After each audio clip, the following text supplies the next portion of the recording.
Hey, it's Spudnik, and the other day someone gave me the challenge to make a video about me giving the gospel in 5 minutes or less. Here we go.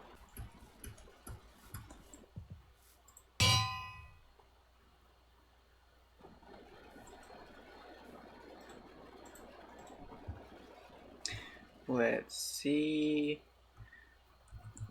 The gospel in 5 minutes or less. Consider it given to you.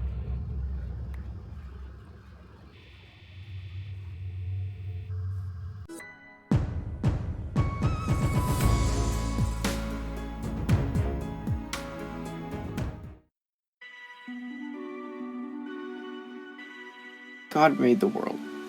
Everyone knows this. No, like everyone knows this, even quote-unquote atheists. Atheists are lying. Every heart knows there is a God. So does math, but that's another video. So yeah, God originally made the world with one rule, which humans promptly broke. And this was just the beginning. Now that humans knew the difference between right and wrong, they put this knowledge to efficient use, efficiently doing evil as much as they possibly could. So God killed them all with fire. Water. Okay, technically he didn't kill all of them, he saved a total of 8, who multiplied into a new generation of idiot humans who efficiently did evil. So God gave them rules. Approximately 613 of them. All of these rules were based off of what humans already knew as right and wrong, which is given to them in black and white. Humans nodded and made a New Year's resolution to keep these new rules to the letter, which they promptly forgot and went back to doing evil. See, the problem with this whole thing is that there's this place called the Hell. We'll all end up there after we die. Every one of us. We were supposed to be safe from this because we weren't supposed to ever die. But we screwed ourselves over when we ate the apples of evilness. So now we have to deal with hell. Great. But God promised us he'll find a way to work around the rules. He'll bring us to himself if it's the last thing he'll do. This part is also called the prophets, because that's when he spoke through prophets, and that's where the term comes from. The strange thing about this is that none of this is God's problem to fix. It's ours. The humans. We created the mess, continued the mess, and buried ourselves so deep in the mess it's hopeless. God really would be better off squishing us and making some new people to hang out with. But instead he comes up with this plan about a Messiah.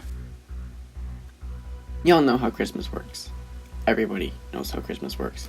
Jesus is born. The one the prophets spoke of. Which is a fancy way of saying the guy who spearheads God's plan. But not everyone was convinced, so they asked him for a resume. To which he replied, "Bro, I'm literally God's son." And they were like, "Not good enough. And we don't believe you anyway." Like I said, humans are idiots. Basically, these guys argued with Jesus for so long they decided to kill him. Which was against the law, because murder.